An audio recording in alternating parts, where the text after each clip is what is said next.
एक महत्त्वाची बातमी समोर येते। आदित्य ठाकरेंच्या वरळी मतदारसंघात पैसे वाटपाचे आरोप यावेळी करण्यात आले। हेमांगी वरळीकरांच्या पतीने पैसे वाटल्याचा आरोप करण्यात आलाय।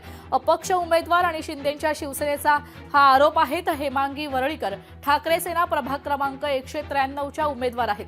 ठाकरेंच्या सेनेचे हरीश वरळीकर बैठकीच्या नावाखाली महिलांना बोलून पैसे वाटल्याचा आरोप केल्याचा व्हिडिओ आता समोर आलाय। ठाकरेंच्या सेनेचे माजी शाखा प्रमुख सूर्यकांत कोळी यांना उमेदवारी न मिळाल्याने अपक्ष निवडणूक लढतायत। याच सूर्यकांत कोळी यांनी ठाकरेंच्या सेनेचा व्हिडिओ समोर आणलाय।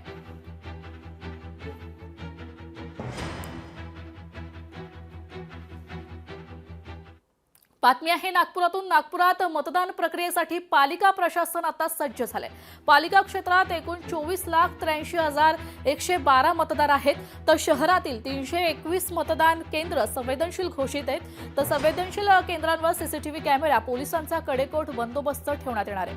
निवडणुकीसाठी 16,000 अधिकारी कर्मचारी आणि 5,000 पोलीस तैनात करण्यात आले।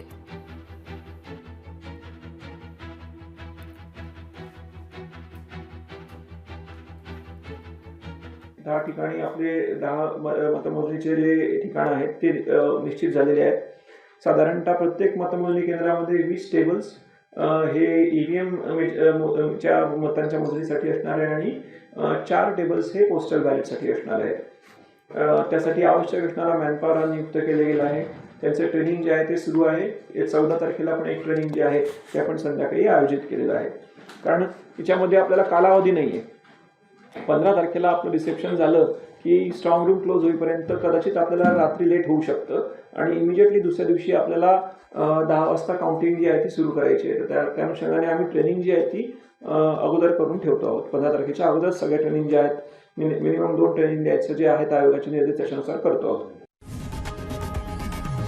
लोकशाही मराठी ऐका, पहा, जागरूक रहा।